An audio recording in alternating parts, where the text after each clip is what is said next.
When you think of drugstore makeup today, there's a good chance you think of E.l.f. That is, of course, E.l.f. Cosmetics. For many beauty fans, E.l.f. feels like this new brand which has suddenly come out of nowhere to dominate the beauty world pretty much. But the truth is that E.l.f. has actually been around for over 20 years now, and they have a pretty interesting history, from links to North Korea, releasing a hit song, and a founder that quit everything to make a drastic career change. E.l.f.'s story is anything but boring or new. So today we're going to talk about how a small startup company that began its journey selling makeup for $1 turned a simple idea into a billion-dollar empire, and in the process became one of the biggest beauty brands in the world. Chapter 1: Founding and Launch. The story of E.l.f. Cosmetics started all the way back in 2002, when the founders Joseph Shammer and Scott Vincent Borber met at a party in LA. I feel like we talked about a few brands where the founders have met at a party in LA. Seems like the place to be for startups. Shammer was just 23 years old at the time and had recently graduated from business school. Borber was in his late 20s and by this point has already worked as a runway model, established himself as a celebrity esthetician, and helped run successful product launches for major beauty brands like Hard Candy, Sebastian, and Neutrogena. And the two really hit it off at the party and soon found themselves discussing their business ideas, with one in particular standing out for them both. The idea started out with a simple observation. Borber had noticed that a lot of women at the time were shopping in 99-cent stores, despite often driving there in expensive cars and carrying around designer handbags. And despite clearly having like these expensive tastes in other areas, they seemed perfectly happy buying cheap and affordable cosmetics. At the time, the beauty industry was pretty much dominated by either luxury brands selling beauty products at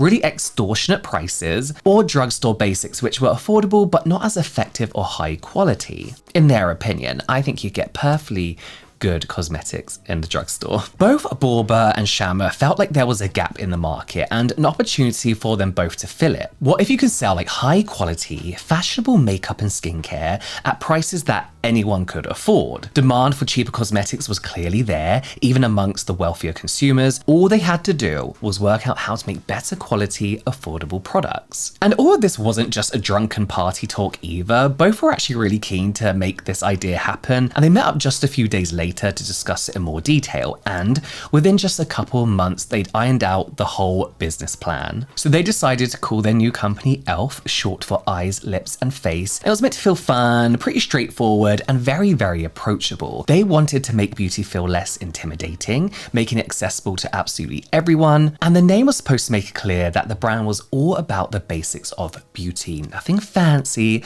just good products that people actually needed. That was the easy part though. Coming out with a business plan, a name, branding in general, they still had to find trustworthy manufacturers to work with, develop their very specific formulations, design packaging, and do everything else that goes into launching a beauty brand. But they had some help from Shammer's father, Alan, who was himself a successful entrepreneur in the apparel space. It's unclear exactly how involved he was. Some people say he was actually a co-founder, some say he just funded the venture, and others say he just gave his son a bit of advice. One of the main things they had to work out was how to actually produce these high quality products whilst also being able to afford charging much lower prices. They knew that the formulas themselves were often pretty simple and cheap to make, but that the consumers were paying way over the odds because of the fancy packaging and prestigious names of these high-end brands. So they kept the packaging super simple, worked with manufacturers that understood what they were trying to do, and didn't unnecessarily mark up formulas that were inexpensive to produce. Another aspect that drove prices up for other brands was the huge amounts of money they were spending on traditional forms of advertising. Borber and Shammer decided that they'd avoid these expensive forms of marketing altogether, relying mostly on word of mouth and clever marketing that didn't require paying for advertising.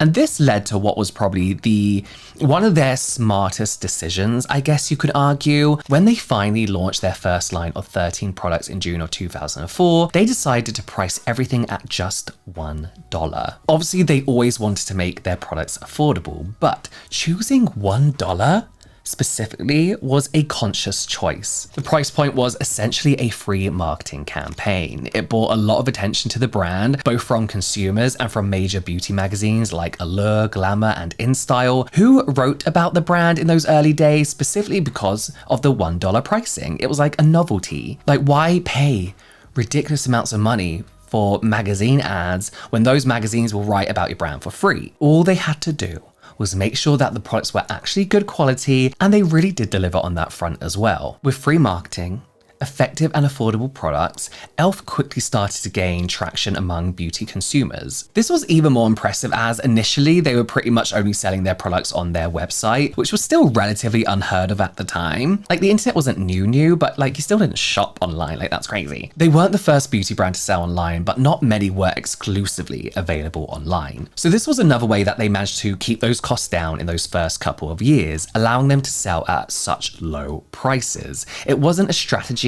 that would work forever or would last forever, as we know, but at least in the early days, it kind of helped to add the excitement around e.l.f., which they fueled even further by making their website somewhere that didn't just offer products, but also tutorials, tips, and reviews. They basically created like a kind of early beauty community that turned new customers into loyal fans. It's kind of what Glossier did as well. Chapter 2, Finding Their Feet. The initial launch of e.l.f. had undoubtedly been a success. I don't want to get too carried away though. It wasn't mind-blowing growth or anything crazy, but it was a very good start for an unknown brand that basically spent nothing on advertising. And they started to show people that beauty didn't have to be intimidating. It could be accessible to everyone. Obviously, not everyone was convinced that something that sold for $1 could actually be any good, but plenty of consumers who couldn't afford £25 for a mascara or $40 for a lipstick were quick to jump on the e.l.f. bandwagon. By the end of 2005, e.l.f. had gone from a simple idea at a party to bringing in revenue of over $5 million. But despite this success, they were still a relatively niche brand. Most average consumers had never even heard of the brand or were way too skeptical about the quality of the products to actually try them out in the first place. There were a few things that helped develop consumer trust in e.l.f. and expand their reach over the years that followed. A big thing, of course, that helped the brand in the mid to late 2000s was the rise of the beauty blog era, as well as the growing popularity of beauty YouTubers. Now, around this time, beauty influencers started to have a bigger impact on consumer opinions and buying habits, and e.l.f. was the perfect brand for this. It took a while for brands to actually embrace beauty influencers, so in those early days, they were all buying the products that they talked about themselves, rather than being sent free products, gifted, adverts, all that kind of stuff. This made e.l.f.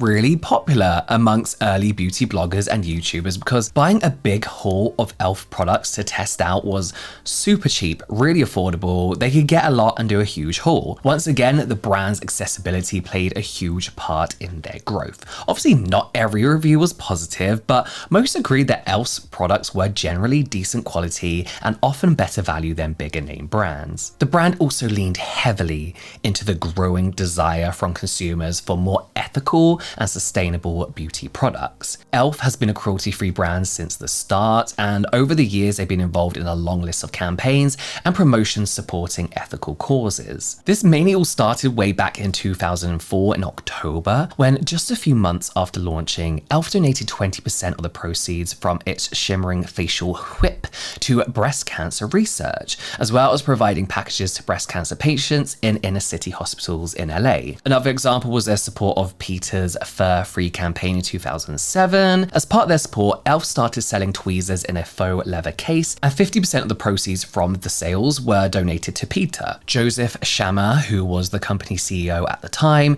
even received Peter's Trailblazer Award for the brand's commitment to never testing on animals. These kinds of notable charities helped raise awareness of the brand in general, as well as showing consumers that e.l.f. was a beauty brand with a difference. One that wasn't just focused on profits, but actually cared about its impact on society as a whole. All this definitely helped the brand grow during this time, but maybe what had the biggest effect on e.l.f.'s popularity in those early days was the fact that they struck a deal with Target at the end of 2007 for the giant retail chain to stock a limited selection of e.l.f. products in some of their stores. Now, this obviously helped e.l.f. get in front of more consumers and helped give them a little more credibility among skeptics. A few years later, they took this even further, launching a much wider range of products in over 700 Target stores, starting in March 2010. And a year later, they became available in the majority of Target stores over the 1,500 stores throughout the US. They were starting to get everywhere. Online shopping, particularly for beauty products, wasn't quite as commonplace back then still, as of course as it is now. So getting their products into real stores on shelves, especially in a chain as big as Target, had a huge impact on e.l.f.'s growth. In fact, by 2011, e.l.f. had successfully built a reputation amongst many beauty consumers as the go-to brand for affordable beauty basics. But little did they know that this was just the beginning of a much bigger story, because over the next decade or so, e.l.f. would go further than anyone at the time thought possible and eventually become one of the most talked about names in the entire beauty industry. Chapter 3: Growing Pains. With their national expansion throughout Target stores, a long list of popular products, and an already loyal customer base, by 2011, it seemed like the only way was up for e.l.f. And like I've said, they would eventually get to a level that nobody could have predicted, but that doesn't mean that they didn't have any issues along the way. Scaling the business was a major problem for the brand around this time. Getting into Target meant that their already fairly thin profit margins were stretched even further, as they had a retail partner who was also sharing some of those profits now. And that's kind of the downside of selling products for $1. Margins are pretty thin. To their credit, Borba and Sharma realized that they couldn't stick entirely to their $1 model forever, especially when retail partnerships came along. And they'd actually started to combat this shortly after their initial Target deal back in 2007. This allowed them to make a little more profit on some of their products while still providing pretty great value on the whole. Some of the products from this line have even gone on to become cult favorites for them, like the contouring blush and bronzing powder. Another issue with this expansion into retail stores was the struggle to keep up with the demand. It was around this time that they started to have more noticeable issues with quality control, with more customers complaining about chalky eyeshadows, lipsticks that smelled slightly off, or formulas that didn't perform consistently one batch to the next. e.l.f. was starting to lose what it had become known for: good quality products at affordable prices. And all of this was made worse by the sudden departure of one of the co-founders, Scott Vincent Borba. Borba had been like the more public-facing co-founder, generally giving more interviews and being more visible than Sharma. He was the one their customers knew, and he was like the face of the company, so it was a major blow when he left in 2011. Now, it doesn't seem to be clear exactly why Borba decided to leave e.l.f., but it seems like he just wanted to pursue other things. He had his own skincare line at this point. He also went on to publish multiple books and continued to work as a celebrity esthetician, even giving Mila Kunis a $7,000 diamond and ruby facial at one point. And perhaps most shockingly, in 2019, he decided to give it all up, sell all his possessions, donate the money to charity, and become a priest. I'm not kidding, like he actually did that. Good for him, I guess. I don't know what priests do. Whatever his reasons for leaving was, Borba's departure left a giant hole at e.l.f. But Joseph Sharma was still there as CEO, and despite losing his co-founder, he had no plans to slow down e.l.f.'s growth. But despite these struggles, they'd had their rapid expansion into retail locations. e.l.f. continued to perform well, and sales continued to go up. They even decided to open their first brick and mortar store in 2013 in New York City, which was an unusual move for an affordable drugstore brand. But this was really just an indication of the ambition Sharma had for e.l.f.'s future, though. He wasn't content to just do what every other affordable beauty brand was doing. He wanted e.l.f. to be something different, to do things we hadn't seen mass beauty brands do before. He followed up his first physical store with 18 more over the next 3 years, giving them a total of 19 stores throughout the US by 2014. More importantly, he also began to focus more on his idea that beauty should learn from fast fashion. Apparently influenced by his father's experience in the garment industry, Sharma felt like there was an opportunity to change the way beauty worked. The fashion industry had already proven that people wanted more regular product releases with ever-changing trends and always something new to buy at a reasonable price. So he wanted to start releasing new beauty products at a much faster rate, dropping unpopular products quicker, and essentially bringing fast fashion into the beauty world. Now, to some, this felt like a very strange choice given the ethical values that e.l.f. had shown since its brand's founding, but it can't be denied that this strategy worked. Over the next few years, the brand continued to grow at a steady rate to the point that they started to attract attention from big investors. Chapter 4: New Leadership.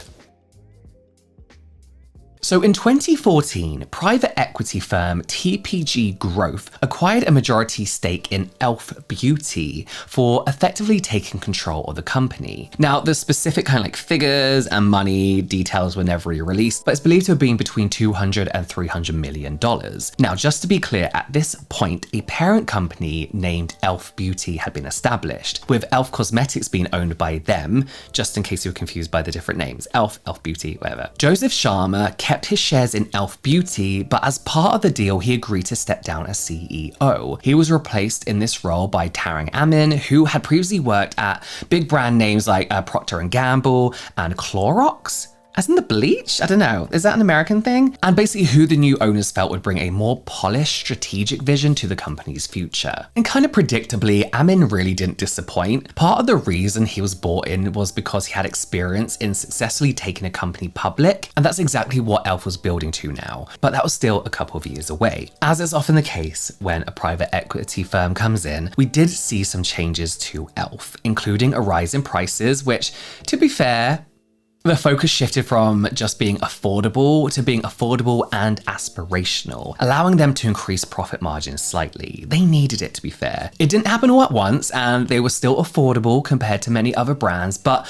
prices did start to slowly increase after this. They also wanted to expand into other categories. Up until now, they'd focused on makeup, but in 2015, they introduced their first skincare line, a somewhat K-beauty inspired range of 11 skincare products that were paraben, sulfate, and phthalate free. At the time, clean beauty was a huge thing too. All of these products were priced between $4 and $12. I believe one of the standout ones was like this bubble carbonated mask that went viral. Pretty basic, nothing crazy, but fine. As well as the skincare line, and attempting to change the perception of e.l.f. to something a little bit more aspirational, under Amin as CEO, they also started to focus on the boring stuff during this time. Things like expanding their supplier network and enhancing their quality control procedures so that they could keep up with the growth without seeing the same quality issues they had had in the past. And all this actually paid off pretty quickly for them. They managed to go from net sales of $145 million in 2014 when the acquisition took place to $191 million just 1 year later. And that was pretty impressive growth for a beauty brand, and it did put e.l.f. in a good position to enter the stock market. So in September of 2016, e.l.f. Beauty went public on the New York Stock Exchange 12 years after the brand was launched. They had raised over $140 million by doing so, and by the end of the first day of trading, e.l.f. was valued at $1.18 billion.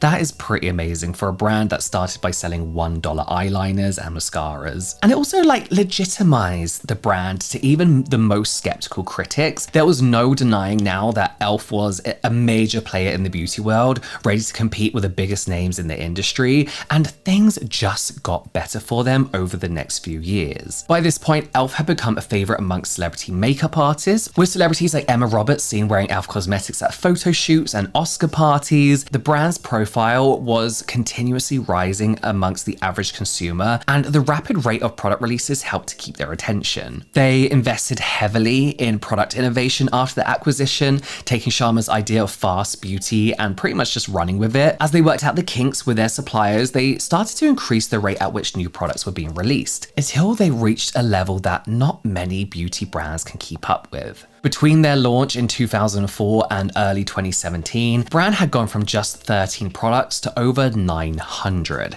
And in 2017 alone, they introduced a total of 128 new SKUs, and they showed no signs of slowing down whatsoever. Why do they say SKU like that? SKU, not SKU. A SKU is just like an item, like a barcode kind of thing. Whatever you think of the morality of it, fast beauty seems to appeal to consumers just as much as fast fashion does. We see that today, it's crazy how these brands are pumping out products. The combination of regular product releases with e.l.f.'s clever use of social media, something they had been good at since the start, saw the brand explode during the mid to late 2010s. By 2019, annual revenue hit $283 million, and e.l.f. was on the verge of taking over the beauty industry. And until now, the brand managed to avoid any real controversies, but that was all about to change. Chapter 5: Major Controversy and Redemption. We all know by now that pretty much no beauty brand comes without their controversies. They just can't seem to help themselves. And e.l.f. is no different, as we're going to find out. Though this one maybe isn't the most dramatic, it's probably the most unusual one. In 2019, e.l.f. Cosmetics was fined almost $1 million for violating sanctions against North Korea.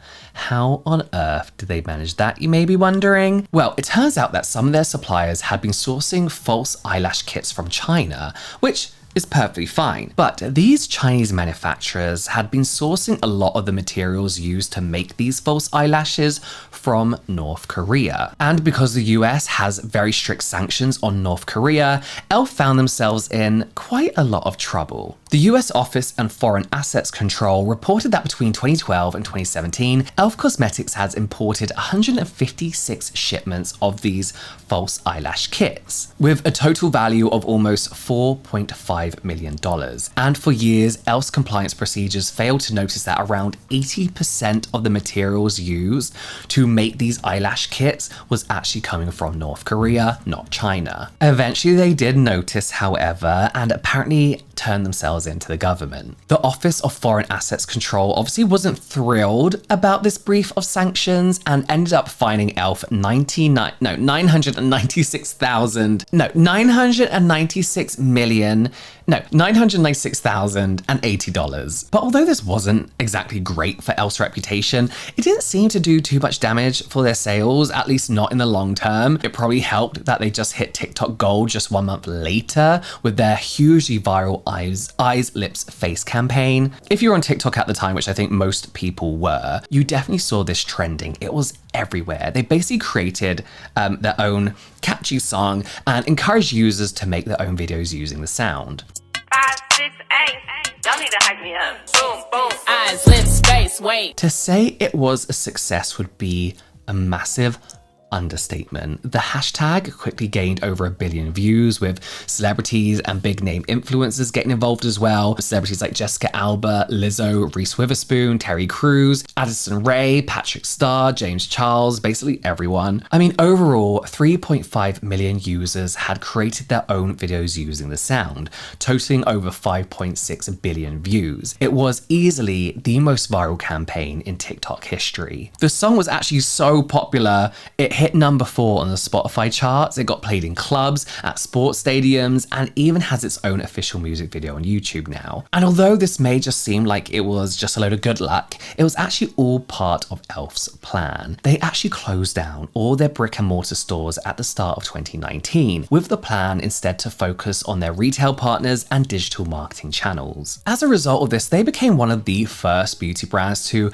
really embrace TikTok and try things nobody else was trying. And because of it, they managed to connect with a huge number of young beauty enthusiasts. From their early success, they've continued to invest in TikTok marketing, both through their own marketing campaigns and through partnerships with beauty influencers. They've had so many viral moments on TikTok and social media since that initial success, with all of it helping to create a long list of viral and even iconic products for the brand. There's been the Poreless Putty Primer, the Halo Glow Liquid Filter, the Power Grip Primer, the Camo Liquid Blush.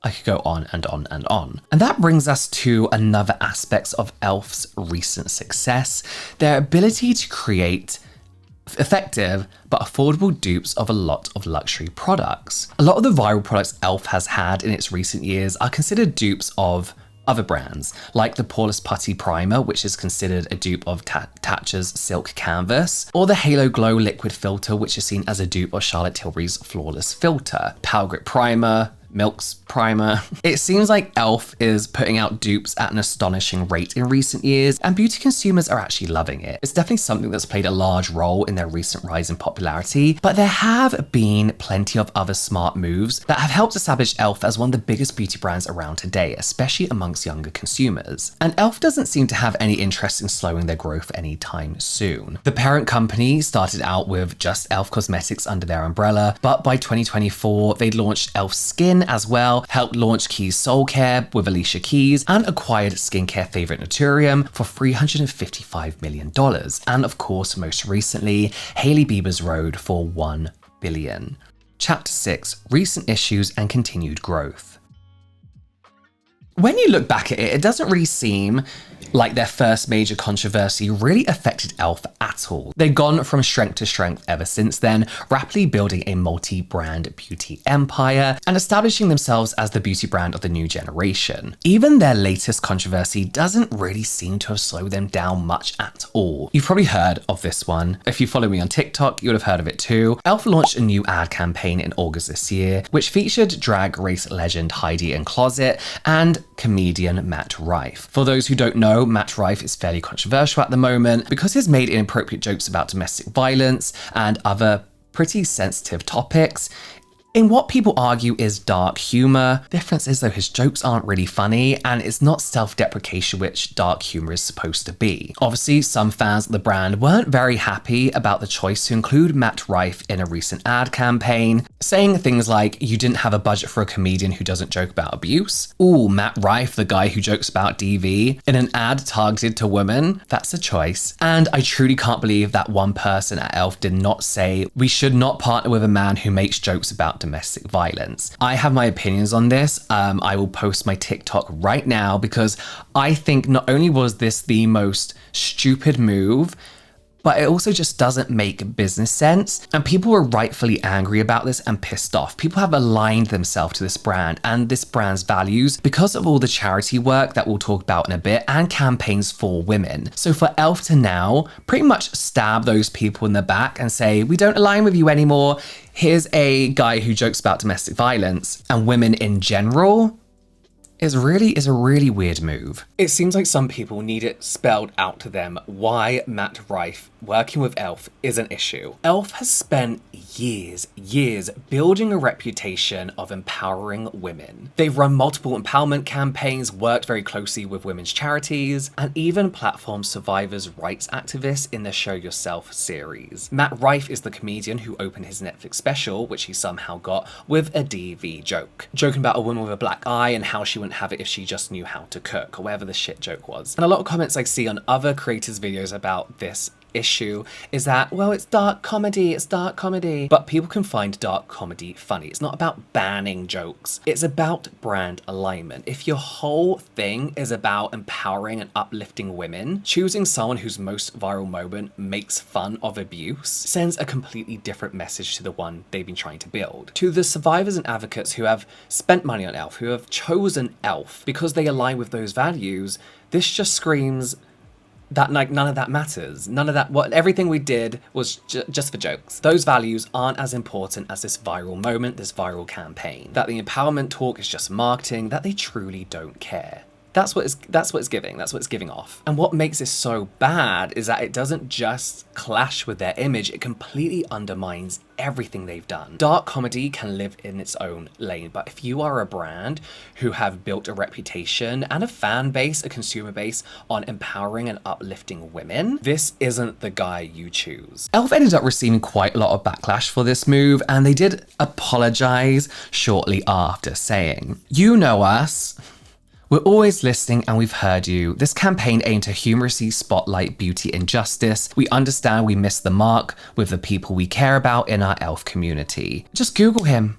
Just fucking Google him and you'll know that he is not appropriate for this. There was no apology in this whatsoever, and they didn't even care enough to delete the campaign video at all. It's still up as I'm filming this. months later. Now, for some people, of course, this apology isn't good enough, with them pointing out that this ad clashes with e.l.f.'s supposed reputation as a brand that celebrates inclusivity and empowerment. But for most, it oddly seems like they're ready to just forgive the brand, particularly because e.l.f. has done so much to develop its positive reputation. So let's have a look at some of those campaigns. In 2024, they launched their So Many Dicks campaign, exposing the fact that there are more men named Dick on the boards of publicly traded companies than entire groups of underrepresented people. To be clear, they're counting anyone named Richard, Rich, or Rick in this, seen as Dick is a nickname for all those names. They pointed out that Black and Asian women just barely outnumber men named Dick on these boards, before going on to add that there are 2 times more men named Dick than Hispanic women, 19 times more Dicks than women of Middle Eastern descent, and when it comes to Native American women, there are only 3 on all these company boards compared to the 566 Dicks. And in recent years, e.l.f. has also run a campaign with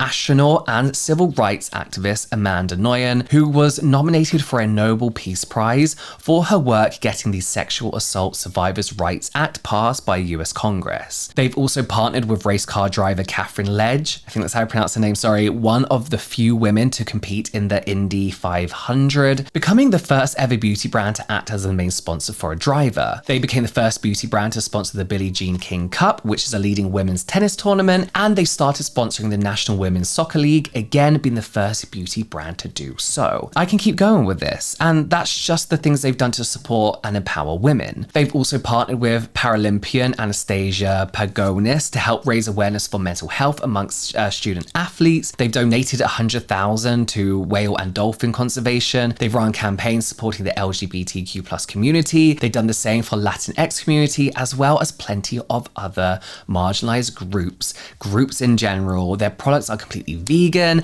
They're certified as cruelty-free by both PETA and Leaping Bunny. All of this, just the right thing to do. It's also exactly what consumers expect from their brands they support nowadays, especially amongst young consumers that e.l.f. appeals to so much. So it's no wonder that so many are willing to accept the brand's apology, again, for the mistake they've made and give them a chance to do better going forward. I personally won't be, in my opinion. I think it's the most basic thing that when you claim to have so much support for women in particular, you don't hire somebody who jokes about domestic violence. I don't care if you find him funny or not. That's subjective. I personally don't. It's just stupid. It's a stupid move for e.l.f. to do. It's like a vegan brand suddenly like selling burgers. Like they don't go together. But if I'm being completely honest, it doesn't seem like anything could stop e.l.f. Beauty right now. They are on a roll. They've continued to grow at an astonishing rate in the last few years, regularly putting out viral products, including plenty of budget-friendly dupes. They are constantly adapting to new trends quicker than pretty much any other brand on the market right now, and embracing ideas that nobody else had thought to even try. They were the first major beauty brand to launch their own Twitch channel, helping to connect with a growing gaming community. And more recently, they became the first beauty brand to launch a financial literacy game on Roblox,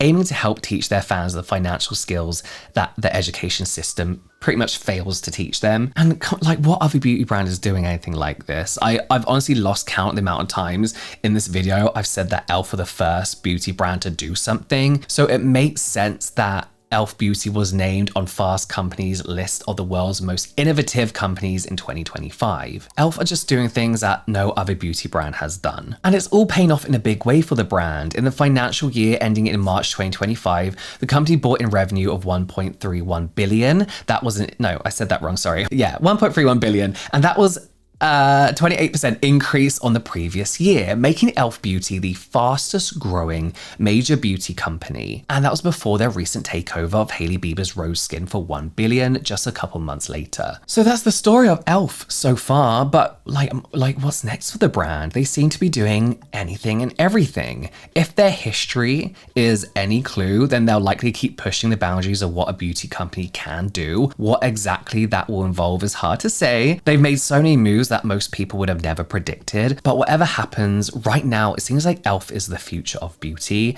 whether you may like it or not. But let me know what you think. Can e.l.f. keep its edge as the beauty world kind of gets more and more competitive, with every other beauty brand also working with that fast fashion kind of strategy? Will their viral, trend-driven approach keep them on top, or will they burn out? And in a world where consumers are demanding both high-quality products, affordability, and ethics, will e.l.f. be able to keep balancing both?